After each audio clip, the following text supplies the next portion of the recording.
Alright guys, in this video let's talk a little bit about how we can um, add new weapons and new animations to our character using animation blueprints. So I'm just going to launch my game here. Just going to silence the audio volume and the music potentially. And basically right now I'm working on this character. It's a Dark Knight character. Is this horse rider character, and right now I gave him a sword and I gave him some defaults, so he can go ahead and he can be attacked, but he can only wield the sword right now. Right, so this works quite well, but I want to be able to give him some other weapons, and we can start with maybe giving him a like a spear, for instance. Right, let's start with that. So how I'm gonna do this? So he has an animation blueprint here, and also here he has a skeleton. I have the socket in here under my joint. This socket here is called weapon R. He has this random skeleton, but I just want to use this socket for preview. So like in the socket, I can just remove the children, remove all attached assets, and I can attach a new assets, and we like spear. So just give me the spear. Okay, so that's basically the spear I want to give him. Now, when he is attacking with the spear, right now what's going to happen is I can configure him. In my game, I have this option here. I can give him a spear, right? And then I can start this game, and I know it's not going to work too well because he has no animations for that spear, I think. So like, yes, the idle works, the walk somewhat works, but let's see what's going to happen now when we have like an attack animation. See, that's the problem. There is no attack animation at all. And why is that? Well, that's because of some logic in my animation blueprint. So this is my animation blueprint, and in my animation blueprint I have this state machine, which is basically a list of states, right? So like you can just add it if you want to. You can just create a new state machine under your animation graphs. Or you can just make it here like state machine, right? State machine. So you can make the new one. So that's how I made this one, and it goes into output pose. This was my old logic, which I used. It was more like for blocking poses, because I like to do that first. Like I have my character work in poses, but then once I have animations, I'm going to replace them with actual clips of animations. And that's my state machine. So it goes into idle animation, and that's my idle animation. And I have two different idles, if the character has a weapon or not. I'm blending them. So they're different idles. If the character has no weapons, he's going to look like he has no weapons. All right, so what we're after here is basically this animation. So we have like an attack. There's a bunch of animations that I haven't done yet. I've only done basic attack, and I've done sword attack or one-handed. But I want to do the attack spear, right? So attack spear. So I'm gonna allow it transitioning from idling into attack spear, and I'm also gonna allow transitioning back. Okay. Now the attack spear. So this is some kind of an old animation that doesn't work. I'm just gonna put in the animation attack spear. And I have those animations here. So I have attack spear and attack spear throw. So let's have a look at this animation. It looks like this. So you can see with this loaded here, he is attacking with this spear. I don't know if I like it. Maybe I like it, maybe I don't like it, but this is like just an example, right? So like in here, I can also just show no bones, so I can see better and make it bigger. So that's my spear animation. Okay, so he's kind of stabbing the person with the spear. Let's see the other one. Attack, spear, throw. So that's where he actually throws that spear, and that spear is supposed to then disappear. But for some reason it's not disappearing here. Either way, I'm going to take this animation, attack spear. So let's take it, attack spear, drop it in here. Then what I want to do is I'm just going to plug it directly into the output pose. Compile, save. And it says that this state will never be reached. So the reason why is because, and I can click here, the transition to attack spear will never happen because there is no, how to say it, no condition for it. So as you can see. So what we want to do is we want to create some kind of a transition when this is happening. And I know my system has animation frame variable, which I'm setting from the blueprint. And that animation frame has to be certain value for this to be considered an attack spear. So I'm just going to put like a equal. And I know that in my list of animations, I have my list of like frames, what's what, and I know that attack spear is 69, right? So frame 69. So when this value is 69, then I want to enter the transition to attack spear. Okay? And this is something that you might just do differently, but in my case, it works really well. So if attack spear was chosen, then play that animation. Now, that's going to keep on playing this animation. And also here, make sure that you're not looping, because if you keep looping, the animation is going to play forever. So if you wanted to come back to that idle after this animation is done, because let's see what happens right now.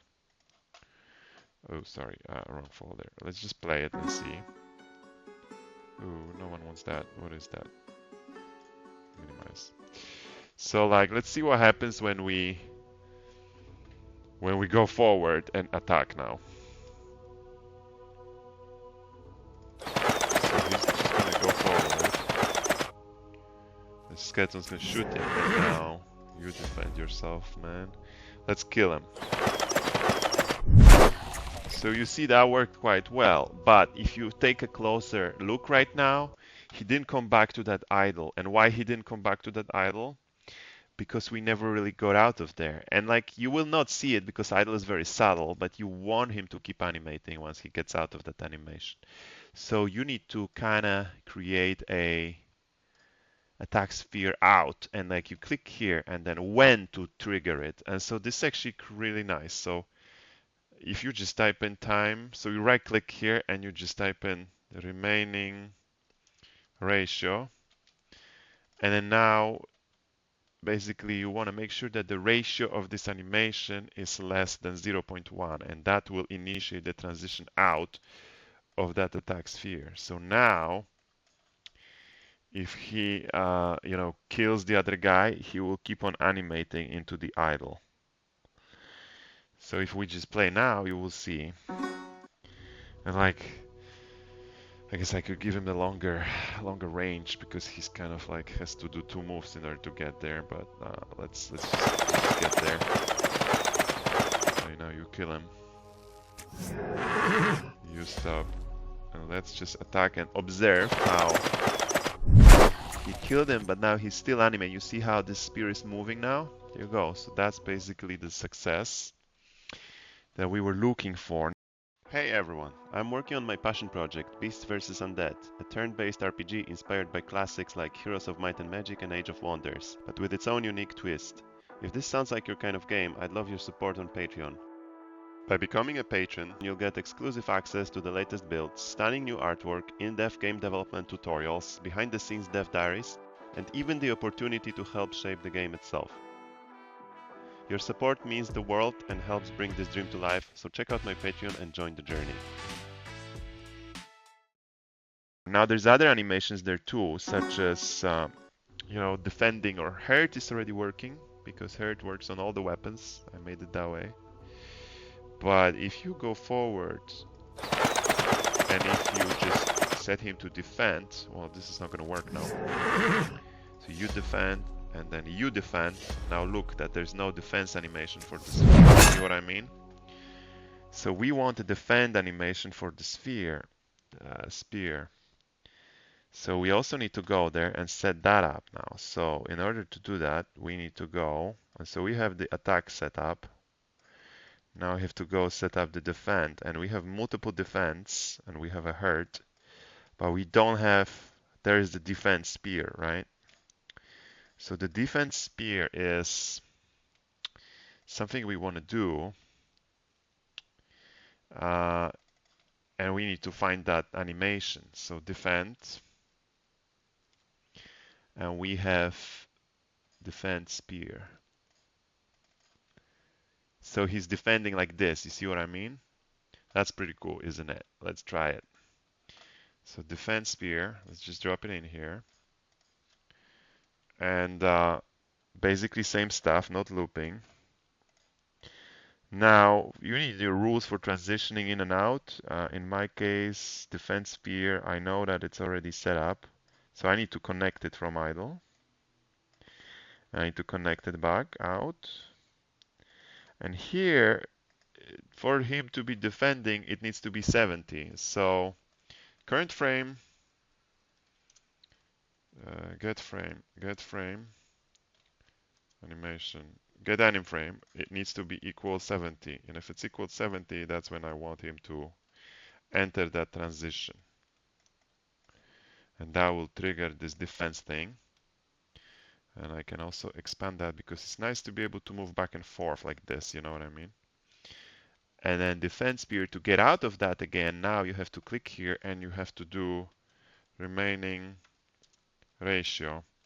And I like to set this to like less than 0.1. And if it's less than 0.1, then I want to transition back out of that defense. So let's see if that works now and how it looks. You gotta test it in game all the time. It's the best if you have your game set up that you can actually test your animations in it, but you can also test in the editor. All right. So I'm just gonna go here, and obviously he's gonna get hurt now. Very sad. Defend, defend. All right, let's see it. Okay, so we can see that this animation is way too slow for what we need. In fact, this kind of animation would work much better if it was almost like a one frame thing, you know, for a defense like that. So this animation is way too long. So we have things we can do here to make it better. And so, you know, the first thing that you can do is, like, you can see here, can you? You can't really.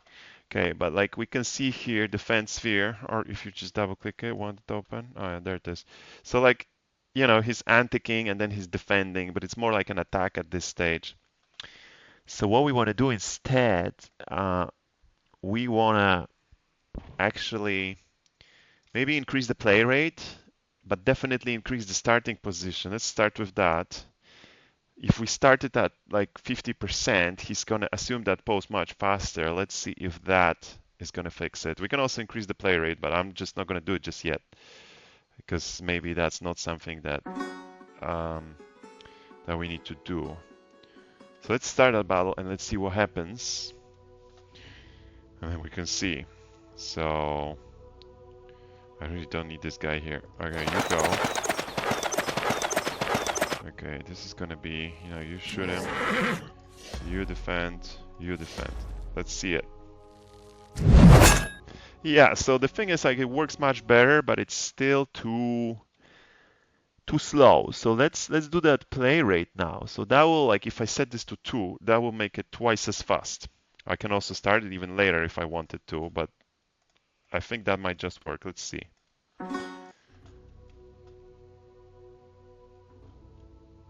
All right. Yeah, you go here.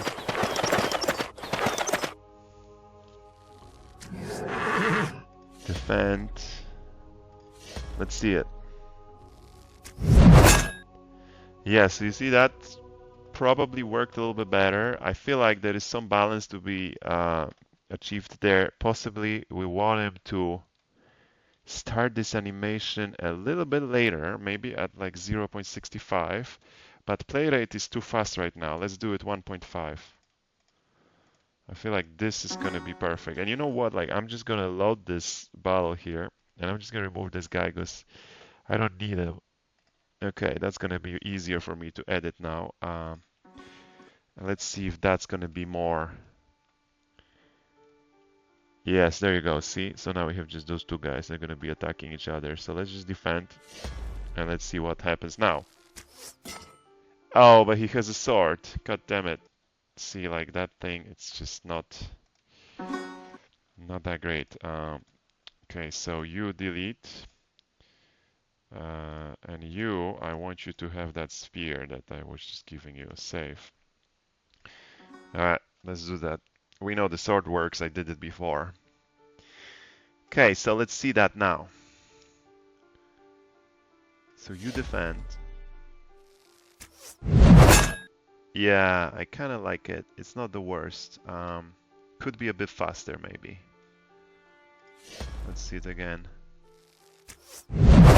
It's actually not bad. Maybe a tad faster. If you're like super crazy about animation like me, I used to be an animator, just can't shake it. You just go like set it and play with it until it's perfect, and then you're just gonna be. All right, let's see that now. Da da da da. Defend. Yeah, that's probably better, right? Okay, I might need to tweak it a little bit more, but anyway, that's something I want to show you. Now, there is another thing I'm going to show you here quickly. Like, if you have multiple versions of something, like for example, you have attack basic, right? It's nice to just be able to choose and like, you know, if you want like either this animation or that animation for attack basic, whether he's like attacking like a horse or is he just attacking like a punch, you can create that blend space 1D that you just kind of pass in a variable into. But that's like a material for another video. Like, but you can do multiple variants as well. I think this is good enough. Like, you know, if you have any questions, and you know, if you want to see more videos like this about animation blueprints, I can do that. It's just, you know, there's a lot of stuff that needs to be done. I guess in the next one I'll be setting up the bow and arrow. All right, I'll see you in the next one. Hey guys, welcome back. Today I've got something special for all you rigging and game dev enthusiasts out there. If you've ever wanted to master quadruped rigging from scratch, then I've got the perfect course for you. My quadruped rigging course is designed to take you from zero experience to creating fully rigged animated creature, nor prior knowledge needed. We'll go through everything, building the skeleton, skinning, creating controls, and setting up advanced rig systems. By the end of the course, you'll be able to animate your creature integrated in Unreal Engine 5, bringing your game projects to life. The course is available on my website at Kornika3D Click and also on Patreon. Become a member, support my work, and get access to this course and a lot more. Trust me, you won't regret it.